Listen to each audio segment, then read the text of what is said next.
ఉమ్మడి Khammam జిల్లాపై BJP focus పెట్టినట్లు తెలుస్తుంది. ఖమ్మంతో పాటు మహబూబాబాద్ ఎంపీ సీట్ల కోసం బలమైన అభ్యర్థులను చూస్తుంది. బీఆర్ఎస్ సీనియర్ నేత మాజీ ఎంపీ సీతారాం నాయక్ను కలిశారు బీజేపీ రాష్ట్ర అధ్యక్షుడు కిషన్ రెడ్డి. సీతారాం నాయక్ కొన్ని రోజులుగా బీఆర్ఎస్లో అసంతృప్తిగా ఉన్నారు. మరోవైపు ఖమ్మం నుంచి మాజీ ఎమ్మెల్యే జలగం వెంకట్రావుని ప్లాన్ చేసినట్టు సమాచారం. జలగం వెంకట్రావుతో ఇప్పటికే బీజేపీ నేతలు మాట్లాడినట్టు తెలుస్తుంది. మరిన్ని డీటెయిల్స్ బీజేపీ స్టేట్ ఆఫీస్ నుంచి శ్రీనివాస్ అందిస్తారు. శ్రీనివాస్, బీజేపీ ఎంపీ అభ్యర్థుల వేటకు సంబంధించి అప్డేట్స్ ఏంటి? చేరికలు ఇంకా కొనసాగుతూనే ఉన్నాయి. ఇప్పటికే Nagarkurnool MP sitting MP BRS sitting MP Ramulu Bharatiya Janata పార్టీలో జాయిన్ అయ్యారు. ఆ తర్వాత ఆయన కొడుకు కూడా భరత్ కూడా టికెట్ ఇచ్చారు, ఖరారు చేశారు. ఇక మరొక ఇటు జహీరాబాద్ విషయానికి వస్తే Zaheerabad sitting MP BB Patil కూడా భారతీయ జనతా పార్టీలో జాయిన్ అయ్యారు, ఆయనకు టికెట్ ఇచ్చారు. ఇక తర్వాత ఇప్పుడు మహబూబాబాద్ ఎంపీ టికెట్ మాజీ ఎంపీ సీతారాం నాయక్ దాదాపుగా ఖరారైందని చెప్పాలి. కొద్దిసేపటి క్రితమే వరంగల్లో బీజేపీ రాష్ట్ర అధ్యక్షుడు సీతారాం నాయక్ను కలిశారు, పార్టీలోకి ఆహ్వానించారు. ఆయన కూడా భారతీయ జనతా పార్టీలోకి వచ్చేందుకు రెడీగా ఉన్నారు. సో మొత్తానికి మహబూబాద్ టికెట్ కూడా బీఆర్ఎస్ మాజీ ఎంపీ సీతారాం నాయక్ కేటాయించినట్టుగా మనం అనుకోవాలి. ఎందుకంటే ఇక ఇప్పటివరకు అయితే 17 పార్లమెంటు సీట్లలో 9 టికెట్లను భారతీయ జనతా పార్టీ ప్రకటించింది. ఇంకా 8 సీట్లు పెండింగ్లో ఉన్నాయి. అందులో మహబూబాబాద్, ఖమ్మం, వరంగల్, నల్గొండ ఈ 4 సీట్లలో బీఆర్ఎస్కు సంబంధించినటువంటి నేతలను చేర్చుకొని వాళ్లకు టికెట్లు ఇవ్వబోతున్నట్టుగా గత కొన్ని రోజుల నుంచి కూడా ప్రచారం జరుగుతుంది. ఆ ప్రచారం ఇప్పుడు నిజమైందని చెప్పి మనం చెప్పుకోవచ్చు. మహబూబాబాద్ నుంచి సీతారాం నాయక్ ఆయనకు టికెట్ ఇచ్చేటువంటి అవకాశాలు ఉన్నాయి. ఆయన గత కొన్ని రోజుల నుంచి కూడా బీఆర్ఎస్లో అసంతృప్తిగా ఉన్నారు.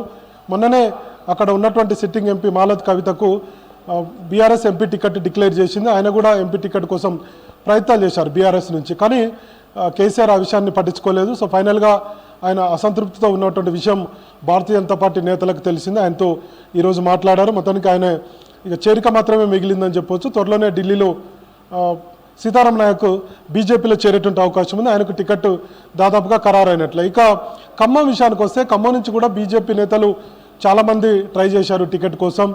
సో అక్కడ ఉన్నటువంటి జిల్లా అధ్యక్షుడు కావచ్చు, లేదంటే బీజేపీ నేత ఈవి రమేష్, మిగతా కొంతమంది నేతలు కూడా ట్రై చేశారు ఖమ్మం సీట్ కోసం.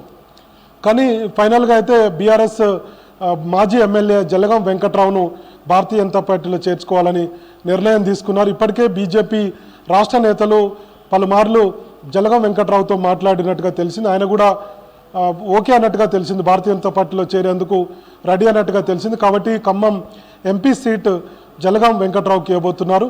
సో గతంలో ఆయన కొత్తగూడెం మాజీ ఎమ్మెల్యేగా ఉన్నారు. సో బీఆర్ఎస్లో కొంత అసంతృప్తిగా ఉంటూ వస్తున్నారు. సో ఇప్పుడు ఆయన ఇంకా బీజేపీలో చేరడం ఖాయమని చెప్పుకోవచ్చు. సో ఈ 2 టికెట్లు దాదాపుగా ఖరారైనట్టే. మొత్తం ఇప్పుడు పెండింగ్లో ఉన్నటువంటి 8 టికెట్లలో 2 ఖరారైనాయి. ఇక నల్గొండ విషయానికి వస్తే నల్గొండ నుంచి కూడా భారతీయ జనతా పార్టీ సీనియర్ నేతలు ఉన్నారు, గతంలో పోటీ చేసినటువంటి వాళ్ళు ఉన్నారు. సో అయినప్పటికీ కూడా బీఆర్ఎస్ నుంచి ఒక బలమైనటువంటి నాయకుడి కోసం భారతీయ జనతా పార్టీ ప్రయత్నాలు చేసింది. ముఖ్యంగా మాజీ ఎమ్మెల్యే సైదిరెడ్డి పేరు వినిపించింది. సో సైదిరెడ్డిని భారతీయ జనతా పార్టీలో చాలామంది సీనియర్ నేతలు వ్యతిరేకిస్తున్నారు. గతంలో గుర్రంపోడు బండి సంజయ్ అధ్యక్షుడిగా ఉన్నప్పుడు గుర్రంపోడు వెళ్ళారు. అక్కడ సైదిరెడ్డి భూ కబ్జా ఆరోపణల మీద భారతీయ జనతా పార్టీ ఆందోళన చేసింది.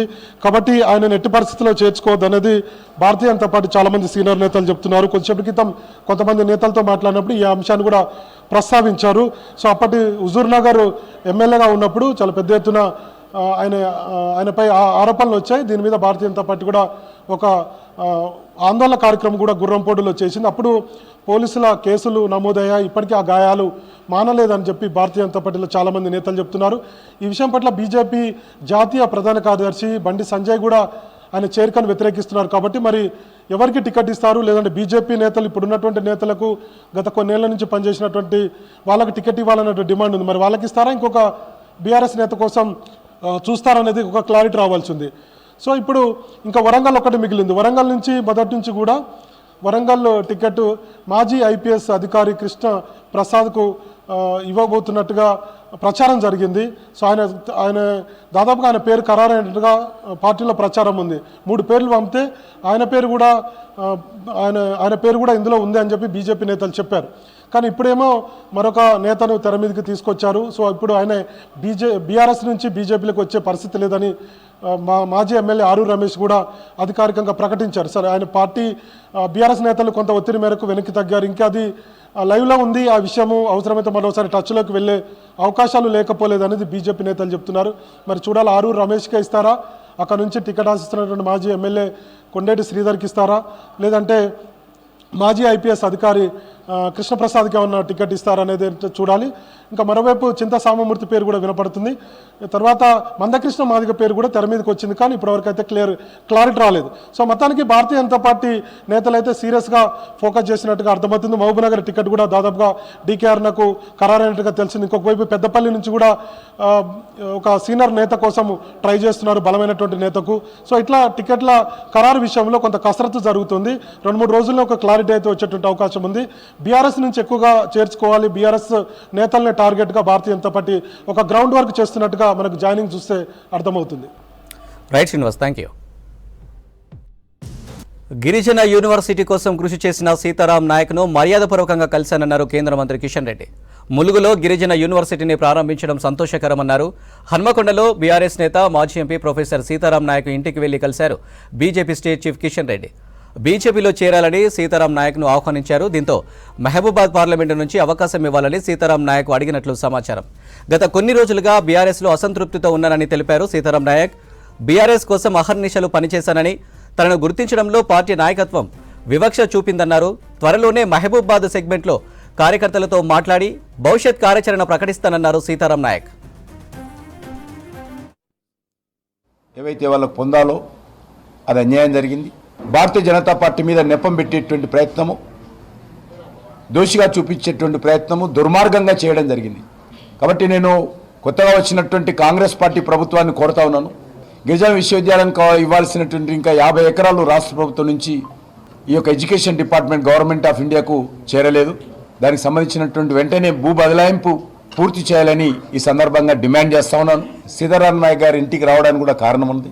వారు పార్లమెంట్ సభ్యులుగా ఉన్నప్పుడు చాలాసార్లు గిరిజన విశ్వవిద్యాలయం గురించి, ఈ యొక్క గిరిజనులకు సంబంధించినటువంటి 10% రిజర్వేషన్ విషయంలో చాలాసార్లు మాట్లాడడం జరిగింది. వారు అధికారంలో ఉన్నప్పటికీ, అధికార పార్టీ అయినప్పటికీ కూడా టీఆర్ఎస్ పార్టీలో ఉండి టీఆర్ఎస్ ప్రభుత్వాన్ని ల్యాండ్ ఇవ్వాలని డిమాండ్ చేశారు.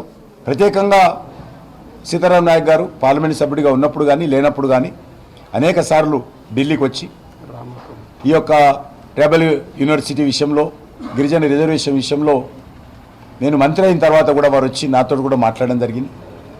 మంచి వాళ్ళు ఉన్నటువంటి వాళ్ళు ఎవరైనా సరే ఈ దేశం కోసం, సమాజం కోసం ఆలోచన చేసే వాళ్ళందరినీ కూడా భారతీయ జనతా పార్టీలో చేర్చుకోవాలని పాలసీ ఉంది. కాబట్టి తప్పకుండా నేను వారు వస్తే ఆ సంతోషంగా చేర్చుకుంటాను. ఎంపీ అయిన తర్వాత ఏ పరిస్థితిలో ఉన్నానో మీరే చాలాసార్లు మీడియా ద్వారా నా గురించి మాట్లాడినటువంటి ఉన్నాయి. నేను కూడా చాలా కలత చెందాను. అరే, నేను ఇంత చేస్తే కూడా నన్ను ఎన్నడూ నేను గుర్తింపు ఎందుకు లేదనే బాధ ఉందే. కానీ ఇవాళ ఆ గుర్తింపు నాకు ఒక కేంద్ర మంత్రి ద్వారా లభించింది. ప్రజలకు తెలుసు, సమాజానికి తెలుసు. రాజకీయాలకు నాకు కూడా పోవాలని ఉంటుంది. రాజకీయాలు ఒకసారి రాజకీయాలకు వెళ్ళినాక వెళ్తేనే కొంత చేయగలుగుతాం సమాజానికి ఉన్నది. నన్ను కిషన్ రెడ్డి గారు పార్టీలకు వస్తే మంచిది రమ్మని నన్ను ఆహ్వానించారు. కానీ నేను ఒక్కరి తీసుకునేటువంటి నిర్ణయం కాదు. నన్ను నమ్మినటువంటి 7 నియోజకవర్గాలు ఉన్నాయి. నా అభిమానులు ఉన్నారు, నన్ను అభిమానించే వాళ్ళు ఉన్నారు, నా పనితనం చూసినటువంటి వాళ్ళు ఉన్నారు. కనుక నేను తప్పక త్వరలోనే నా రాజకీయ భవిష్యత్తు ఏంటిది, ఏ పార్టీలో చేరాలి ఏందనేదాన్ని నేను తప్పకుండా వెల్లడిస్తా. నువ్వు 2 సార్లు ముఖ్యమంత్రులు కావచ్చు, 3 సార్లు కావచ్చు, మీరందరు కావచ్చు, దిక్కులేనోడు అయ్యవ లేనోడు అయ్యవ ఉన్నారని చెప్పుకొని మీరేమో ఈ రాష్ట్రాన్ని పరిపాలించవచ్చు. కానీ నేను అక్కడ రాలేదా? ఎక్కడ రాలేదు అది చెప్పమనండి. ఎవరికైనా దిక్కు దశ ఉందా? నాతోని పోరాడింది ఎంత? ఇప్పుడు నీ రామప్పకు గుర్తింపు రావడంలో ఎవడు పడితే వాళ్ళు ఇటుక తీసుకొచ్చి ఇది వేసిందని వాళ్ళకి కూడా చెప్పుడుతున్నారు. అందరి పాత్ర ఉంది, కానీ దారి చూపింది నేను. ఆ మండల బిడ్డగా ఎంపీగా అయిన తర్వాతనే ఆ గుర్తింపు కొరకు పోరాడింది నేను. ప్రధానమంత్రి దీన్ని రికమెండ్ చేయాలి. 30 మంది ఎంపీలను తీసుకుపోయి మా ప్రాంతం ఇదని చేసిన నాకు గుర్తింపు రాలేదు కదా. ఆ కమ్యూనిటీలో ఒక మేధావి, నాకు ఉన్నటువంటి ప్రతిభ అన్నీ ఉన్నాయి. అది రేపు వాళ్ళు నన్ను గౌరవించి మీరు రండి టికెట్ ఇస్తామంటే అప్పుడు తప్పనిసరిగా ఆలోచించాలి కదా.